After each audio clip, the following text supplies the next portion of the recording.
Bienvenue dans Entre deux pensées. On parle souvent de motivation comme si c'était le moteur principal de l'évolution.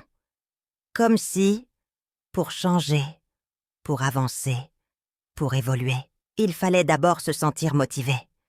On attend ce moment précis, ce déclic, cette énergie soudaine qui nous donnerait envie de tout faire, tout de suite.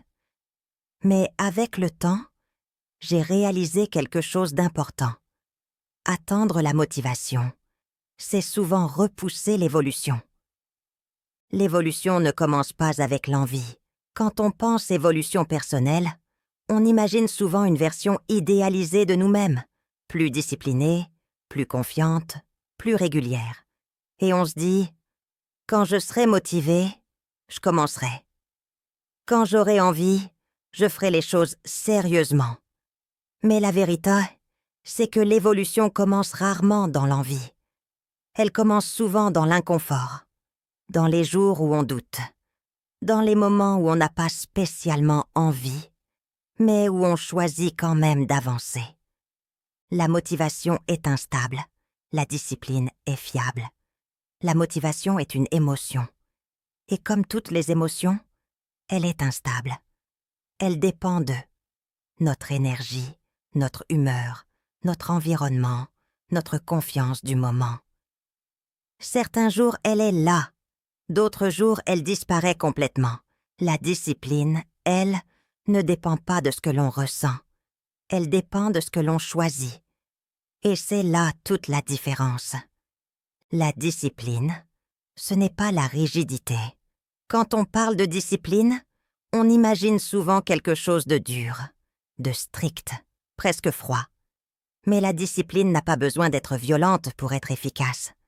La discipline, c'est faire un peu, même quand c'est inconfortable, respecter ses engagements envers soi-même, avancer sans attendre d'en avoir envie. Ce n'est pas se forcer à l'extrême, c'est être constant, même à petite dose. Pourquoi on attend la motivation? Si on attend autant la motivation, c'est souvent par peur. Peur de mal faire, peur d'échouer, peur de ne pas être assez. Alors on se cache derrière cette phrase. Je manque de motivation. Mais parfois, ce n'est pas la motivation qui manque. C'est le courage de commencer imparfaitement. L'évolution se construit dans les jours ordinaires. On pense que l'évolution se joue dans les grands moments, les déclics, les prises de conscience. Mais en réalité, elle se construit surtout dans les jours banals, ceux où personne ne regarde, ceux où il n'y a rien de spectaculaire. Faire quelque chose quand on est motivé, c'est facile. Le faire quand on ne l'est pas, c'est là que l'évolution commence vraiment. La discipline crée la motivation, pas l'inverse. C'est souvent après avoir agi que la motivation apparaît. Après avoir commencé, après avoir avancé un peu, l'action crée l'élan. L'élan crée la motivation, pas l'inverse.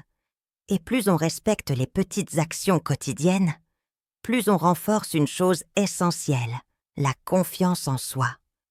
Parce qu'on se prouve qu'on est capable de tenir, même sans envie. Évoluer, ce n'est pas toujours se sentir prêt. On ne se sentira jamais totalement prêt, jamais totalement motivé, jamais totalement sûr. Et ce n'est pas grave, l'évolution ne demande pas d'être prêt. Elle demande d'être engagé. Engagé envers soi-même. Engagé envers la personne qu'on veut devenir. Même quand c'est inconfortable. Si tu attends la motivation pour évoluer, j'aimerais te dire ceci. N'attends pas de te sentir différent pour agir. Agis et laisse l'action te transformer. La discipline, ce n'est pas une punition. C'est une forme de respect envers soi-même. Et parfois, évoluer, ce n'est pas faire plus. C'est juste continuer, même doucement.